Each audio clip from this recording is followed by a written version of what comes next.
Baik, pemirsa Sobat Kepo yang berbahagia, terkait dengan pembatasan mudik. Nah, jika kami menggunakan diksi pembatasan, bukan pelarangan, karena memang mudiknya tidak dilarang, hanya dibatasi.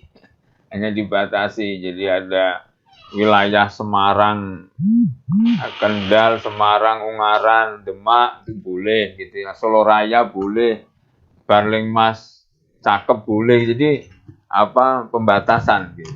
Pak Dr. Ardila, kenapa ini menjadi penting ya dari sisi medis? MCC ini kan kemarin pernyataannya agak keras juga gitu. Jadi wakil ketua MCCC pusat Mas Arief Jamali Muiz itu kan statement di media gitu. Jadi Indonesia ini potensi seperti India kalau orangnya belalu gitu. Kira-kira begitulah ini. Nah ini dari sisi medis bagaimana ini? Monggo Mas Ardila nih. Ya, matur nuwun Pak. Izin langsung saja. Bismillahirrahmanirrahim. Bapak dan Ibu yang kami hormati, Muhammadiyah COVID-19 Command Center memang sejak awal kita konsisten dan komitmen kepada penyelamatan nyawa manusia. COVID-19 itu zaman-zaman dulu kita akhir tahun lalu dan Januari Februari ketika puncak-puncaknya tinggi itu di Jawa Tengah itu beberapa kabupaten rasio kematiannya itu tinggi sekali Pak, belasan persen. Ada beberapa kabupaten itu sampai dengan 17%. Artinya dari 100 orang yang terinfeksi COVID-19, 17%-nya meninggal dunia.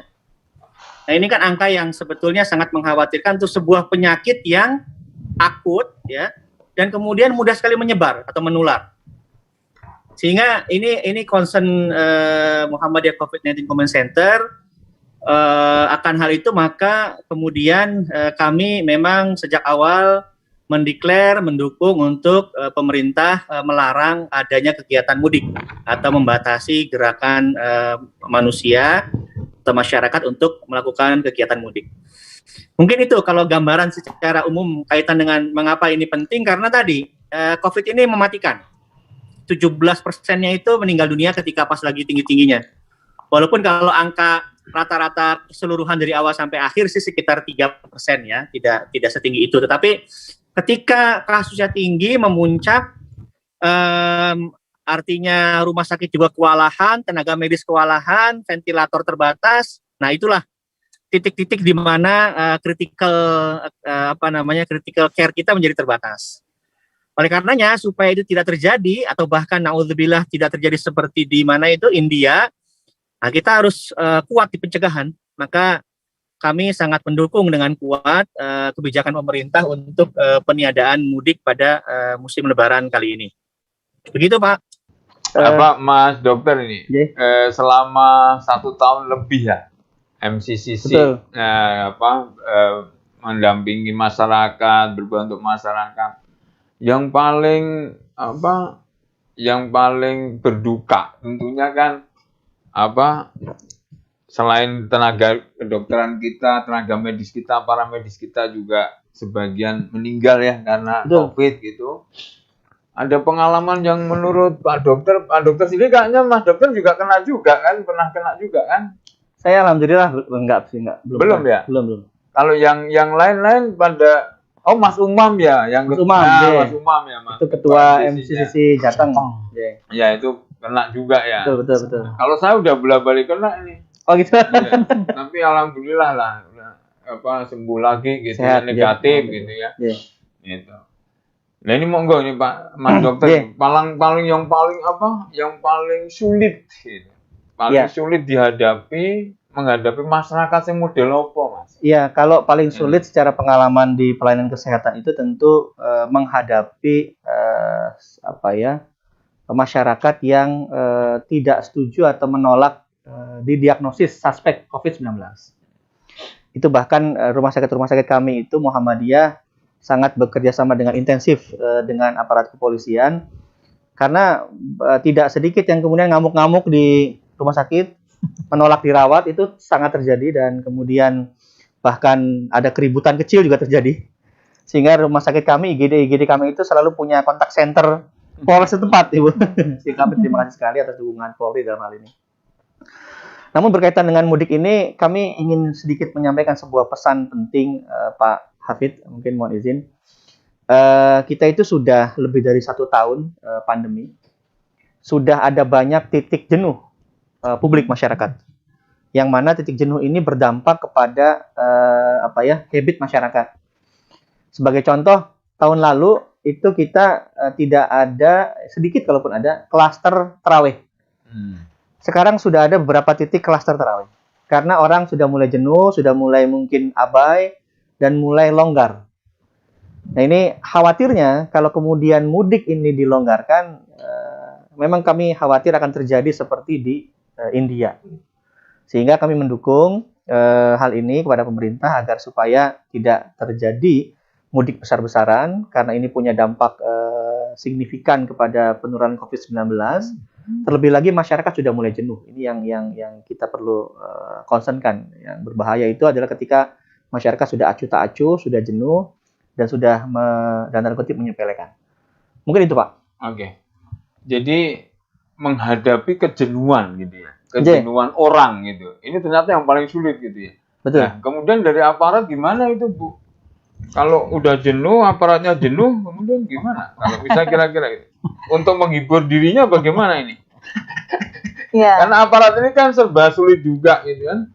Ngadap istilahnya ngandani wong sableng gitu kan repot juga kan gitu. Iya, betul. Jadi istimewanya petugas adalah tidak boleh jenuh, Pak. Oh, Tidak boleh jenuh. Karena kalau kita jenuh, apa jadinya nanti masyarakat? Nah, tadi sudah disampaikan, memang kita ada kesulitan ketika menghadapi masyarakat yang tidak dengan kesadaran diri ya dalam pemberantasan COVID-19 ini. Tetapi kita mendukung pemerintah daerah, pemerintah pusat dalam rangka penegakan hukum. Yang pertama tentu sanksi paling ringannya teguran lisan, kemudian teguran fisik, kemudian denda administratif. Nah, ketika mereka kemudian melawan petugas, nah ini yang kita nanti kenakan pasal 212 KUHP. Bukan 212 yang itu ya, Bu ya.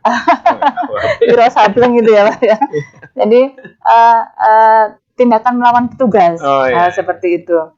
Tapi ini kan sudah yang paling akhirnya ya, artinya kalau sudah kebangetan, kalau sudah nemen gitu, baru kita lakukan tindakan hukum. Selama masih bisa dilakukan dengan persuasif, itu yang kita kedepankan. Jadi petugas di lapangan pun kita sudah sampaikan bahwa semua yang kita lakukan harus tegas, tetapi humanis. Jadi tetap humanis, tegas tapi tetap humanis. Artinya di lapangan kalau memang harus balik ya balik, seperti itu. Tapi cara menyampaikannya itu yang harus humanis. Artinya mereka harus paham bahwa yang kita lakukan ini adalah dalam rangka keselamatan masyarakat. Ya. Seperti itu.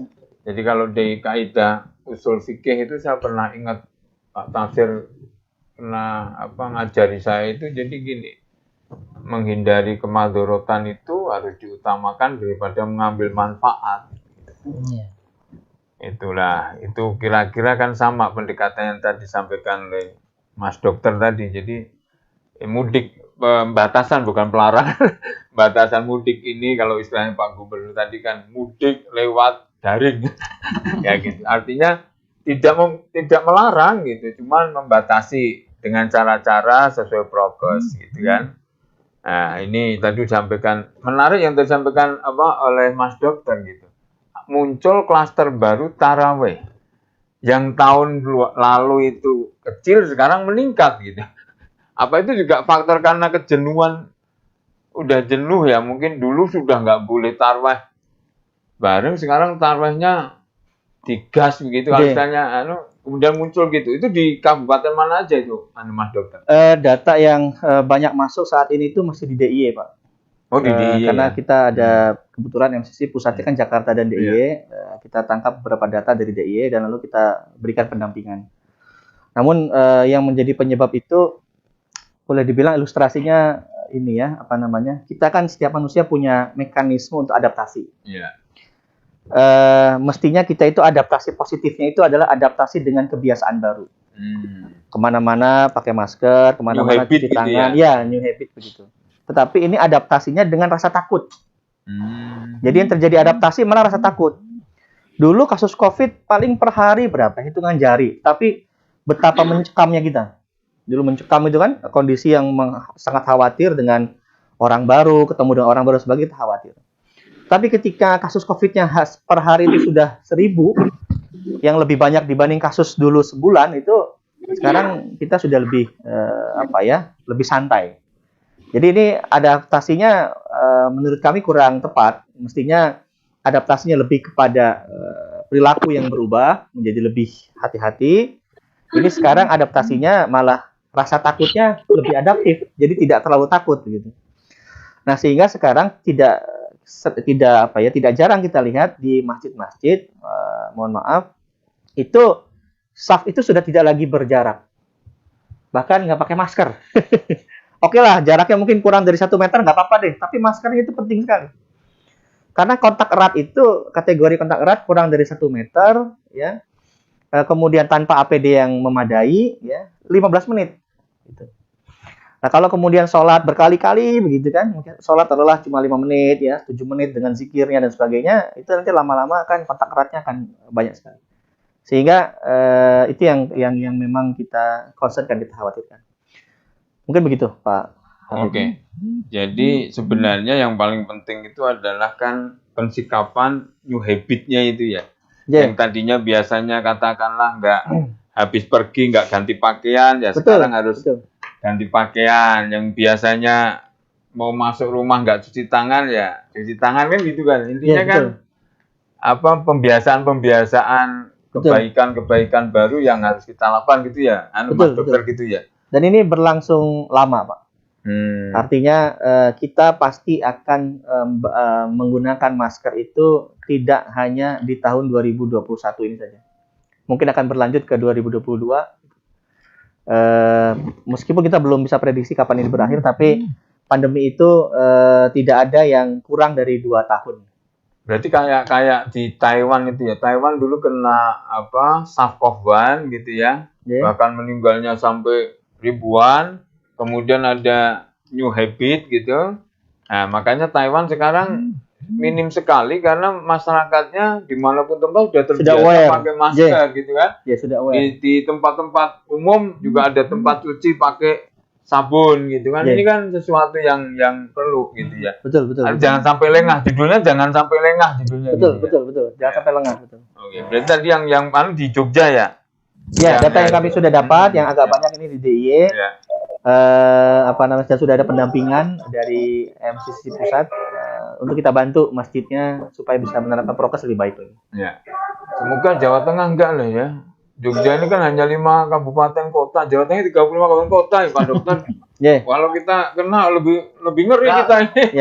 Tapi kita Jateng itu memang sudah tercatat ada data justru malah tertular yang konteksnya relevan dengan topik kita, Pak Hafid. Yaitu adalah sudah ada di Pati kalau tidak salah itu ada warga mudik dan kemudian tertular. Ada sekian orang keluarganya itu tertular. Oh, yang tadi mungkin disinggung oleh Pak Genjar tadi. Mudik karena nyadran atau apa itu, kumpul sama keluarga-keluarga, kemudian kena lah gitu. Kira-kira ini di Pati angkanya sedang meningkat ini. Oke. Sedang meningkat. Oke, terima kasih Mas Dokter. Ini saya tak kasih kesempatan warganet yang ikut ini ya. Ini ada yang ngacung-ngacung mau tanya ini. Ini ada Mbak Ulfah dari Demak. Silahkan Mbak Ulfah. Singkat padat mau tanya ke siapa? Kami persilahkan. Halo Mbak Ulfah. Ya, terima kasih Mas Hafid. Selamat sore untuk para pemateri. Perkenalkan saya Ulfa dari Demak. Izin bertanya kepada pemateri, monggo nanti siapa yang mau menjawab. terkait kebijakan diperbolehkannya berwisata. Jadi memang kalau tadi saya mendengar kita kan menerapkan prinsip kehati-hatian gitu. Jadi memang kita dilarang mudik, tapi untuk tempat wisata ini buka. Jadi kalau memang kita mau berhati-hati, kenapa tidak semuanya saja dipertegas aturannya? Kita dilarang mudik, tempat untuk berwisata ditutup, tidak diperbolehkan buka, biar nanti kita memang benar-benar konsisten ingin memutuskan mata rantai penyebaran COVID-19. Itu Mas Hafid, terima kasih. Nggih. Matur nuwun Mbak Ulfah ini. Wah. Monggo Pak Mas Dr. Aldila. Cara istilahnya perilaku itu kalau mudik hampir bisa dipastikan kita akan buka masker. Ya. Pasti akan makan-makan bersama di rumah itu, cium tangan, pelukan dan sebagainya. Itu pasti tidak bisa dipungkiri. Ya. Tetapi kalau pariwisata memang ini kami netral secara sudut pandang perilaku saja kesehatan.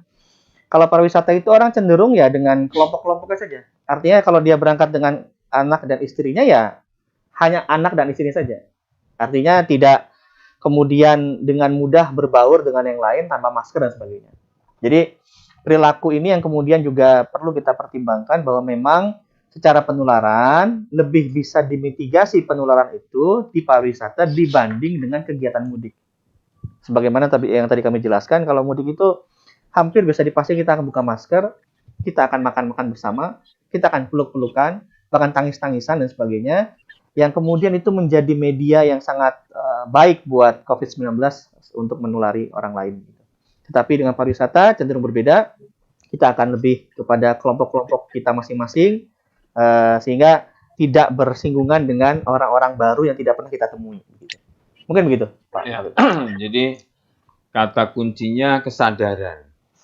Kira-kira gitu ya, Pak Dokter ya. Saya nemukan perilaku, kesadaran perilakunya. Kesadaran untuk bersikap, untuk berperilaku ya. Jadi sebetulnya mudik itu boleh sih, tapi apakah bisa menjamin bahwa masyarakat kita bisa patuh prokes? Ya. Nah, itu pertanyaan besarnya juga itu. Ya, kedisiplinan juga ya. Namun kita semua sanksi rakyat Indonesia itu masyarakat kita bisa disiplin patuh prokes. Itu yang jadi masalah. Jadi ada istilah Jawa gini, jadi tahu diri dan bisa menempatkan diri. Kira-kira gitu ya, dua kata itu. Jadi betul. Saya pernah sholat jamaah maghrib di salah satu masjid di Semarang yang sejak awal COVID sampai sekarang nggak pernah ditutup, nggak pernah diberi jarak. Itu ada di Semarang. Dan memang karena mereka ketat. Jadi warga setempat yang sakit nggak boleh ke masjid. Masalah di situ gitu.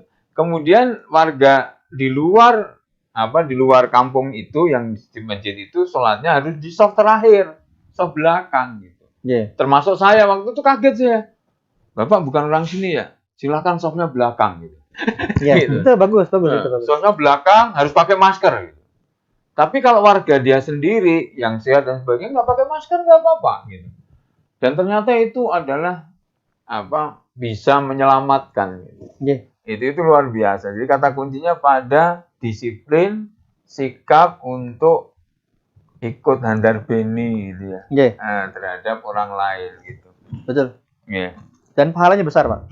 Andai satu kalau urusan pahala ini saya udah deh, pahala kencana aja deh, saya pahala kencana aja. Memang kotaran nafsan berdiri nafsin nafasan filaat kan. Karena nama kotaran nafsa jamiah, waman ahyaha maka anama ahya nafsa jamiah. Betul. Jadi pahalanya besar sekali. Ya, artinya jangankan kemadorotan yang namanya taun ya, artinya kita nyingkir ke kerikil di jalan aja itu berpahala gitu ya.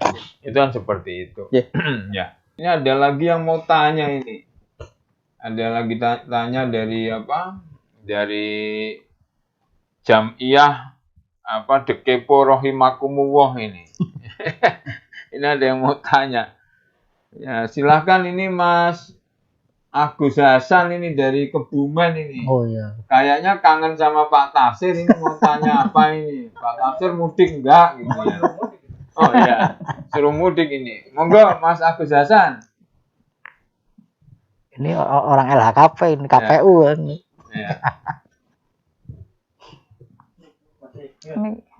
Masih mute, masih mute. Oke. Ya, monggo Mas Akis Oke. Hasan. Oke. Ya, terima kasih. Assalamualaikum warahmatullahi wabarakatuh. Waalaikumsalam warahmatullahi wabarakatuh. Nah, kepada narasumber, kepada host dalam hal ini Ketua LHKP, Pak Hafidz Sirotudin, Ketua BWM, Pak Tafsir, dan narasumber dokter dan dari Ibu AKBP yang saya hormati.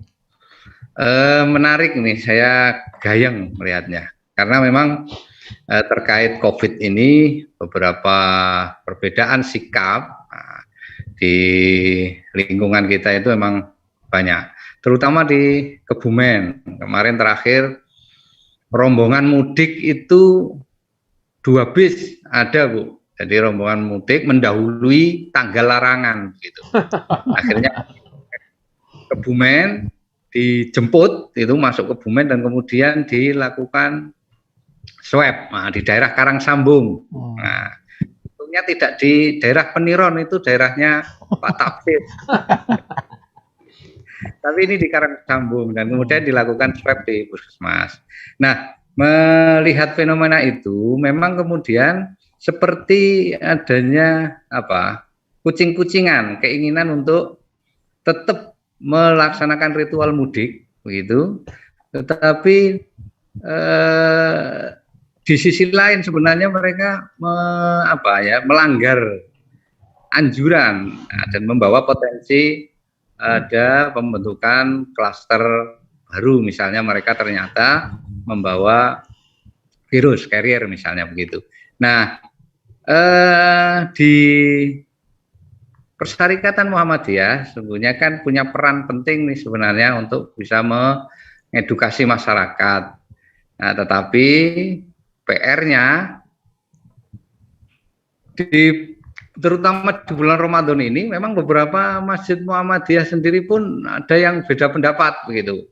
Misalnya mengajukan izin ke PDM untuk bisa taraweh, diadakan taraweh begitu. Nah, kemudian PDM Kebumen mengizinkan selama bisa menjaga atau menerapkan prokes yang ketat begitu. Nah, ini kan sebenarnya dari PP Muhammadiyah, PWM dan ada himbauan-himbauan itu tentu saja kan penting diperhatikan. Nah, menurut Pak Kiai Tafsir nih, jika memang kemudian di cabang maupun ranting di masjidnya itu kok ngeyel dalam tanda kutip gitu, sejauh mana sih sebenarnya kita bisa menekan atau memberikan penyadaran bahwa sebenarnya tidak adanya yang terpapar itu bukan berarti aman begitu. Nah, ini termasuk bisa nggak kemudian pendekatannya juga bersama-sama dengan kepolisian ini, Bu? Gimana? Terima kasih. Assalamualaikum warahmatullahi wabarakatuh. Waalaikumsalam warahmatullahi wabarakatuh. Nah, ini gimana ini Mas Dokter ini? Apa perlu disuntik terlena atau gimana supaya mereka pada sadar gitu ya bahwa COVID-19 ini benar-benar real, serius gitu loh. Ini kalau kita nggak serius, nggak disiplin tetap kena gitu. Dan kalau kita nggak kuat ya kelengar kan gitu. Ini gimana ini Mas Dokter ini? Kalau harus menghadapi yang pokok itu loh, umat yang pokok gitu. Pokoknya aku sehat. Padahal dia membawa virus. Kan dari Jakarta balik ke Kebumen, balik ke Pati, balik ke Kendal gitu kan. Nah, dia kan bawa virus, tapi awalnya kuat, imunnya bagus, sehingga ya dia selamat. Nah, tapi Mbahnya kelengar meninggal, Mas. Tonggoku gitu. Itu jadi utune itu balik ke Jakarta, nyadran. Nulari lah, ini gimana menyadarkan yang seperti itu bagaimana ini?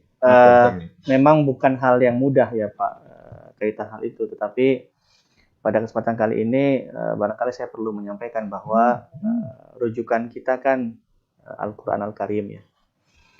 Barangkali ada ayat yang tepat sekali pada kondisi kali ini itu, yaitu fas'alu ahla dzikri in kuntum la ta'lamun. paham agama, tapi kemudian pertanyaannya paham nggak tentang COVID-19? Kalau paham agama dan paham COVID-19 sudah bagus, bolehlah kita coba pendapatnya kita ambil begitu.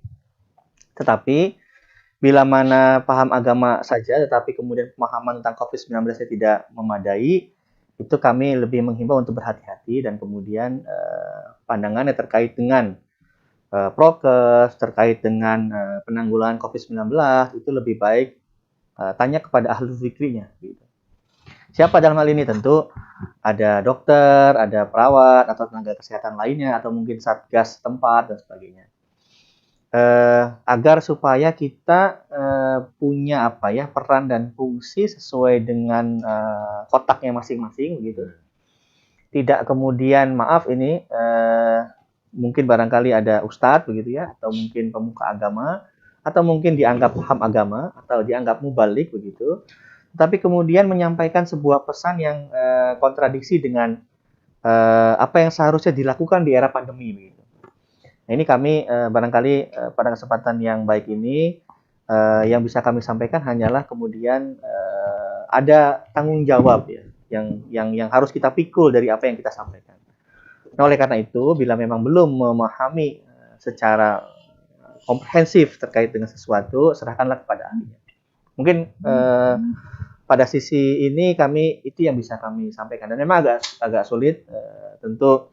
Karena kami juga pernah menghadapi itu dan berdiskusi dengan kelompok-kelompok yang kemudian kita kok takut sama virus lebih dibanding takut sama Allah gitu. Begitu kan statementnya? Kita sudah diajarkan tentang tawakal, kok kita tidak mengamalkan tawakal. Ada juga begitu. Gitu. Iya.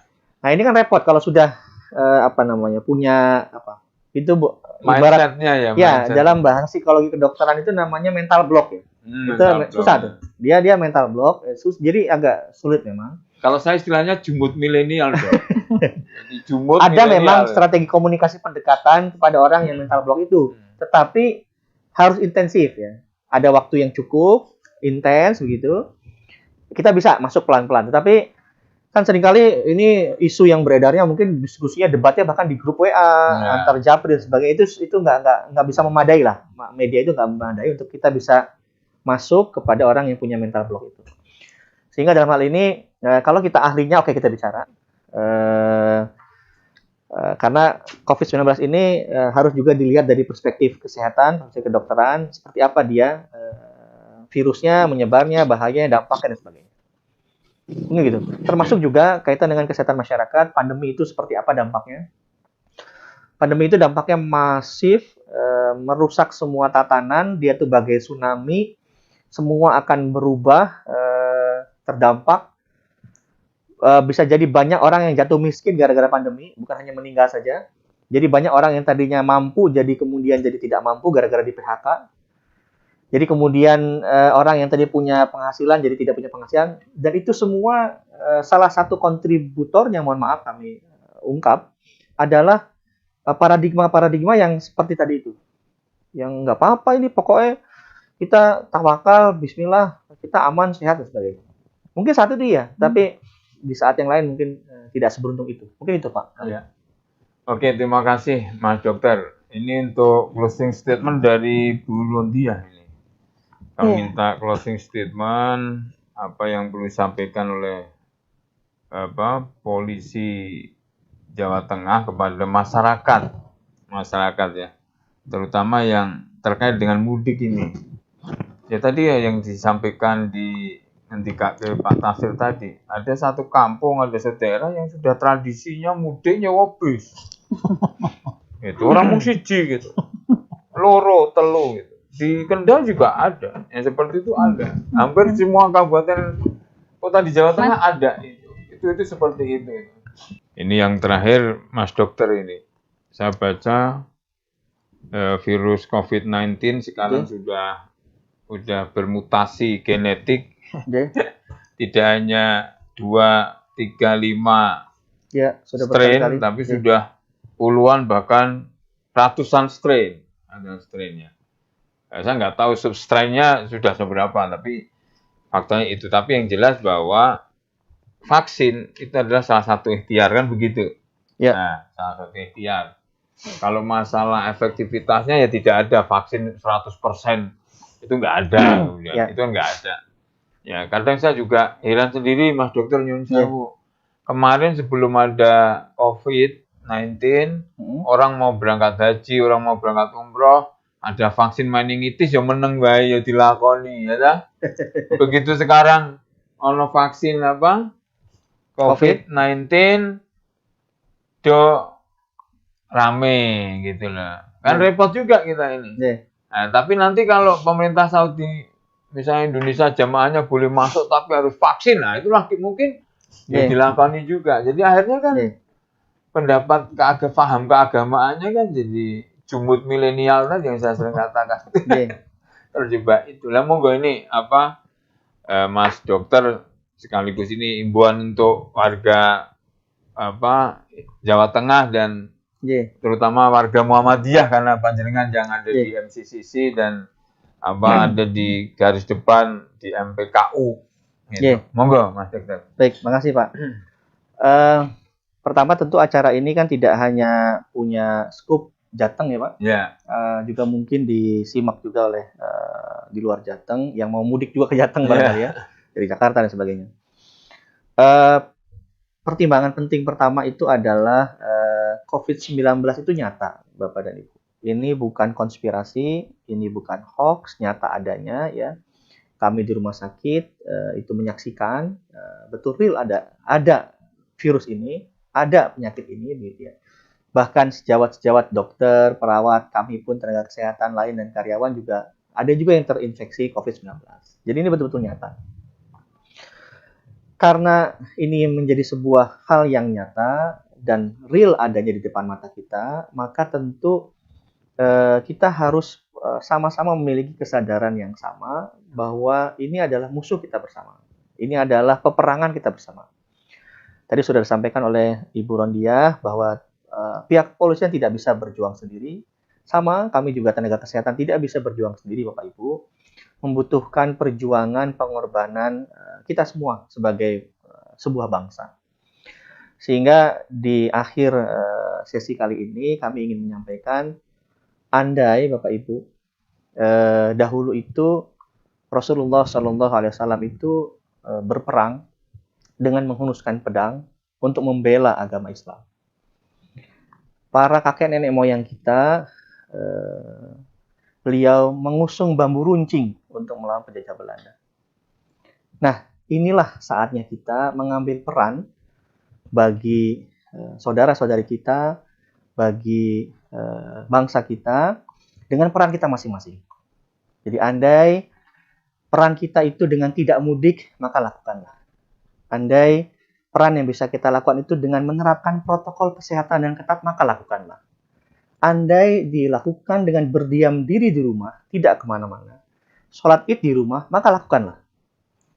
Segala ikhtiar yang kita bisa lakukan, maka itu mesti kita lakukan, dan hukumnya adalah wajib, fardu ain, bukan lagi fardu kifayah. Karena ini mengikat kita masing-masing individu orang per orang, karena bisa menyerang kita di masing-masing orang. Oleh karena itu, pahlawan dari peperangan kali ini adalah mereka-mereka yang bisa menerapkan protokol kesehatan dengan ketat. Mereka-mereka yang di musim mudik ini tidak mudik, itu adalah pahlawan perang kita melawan pandemi COVID-19.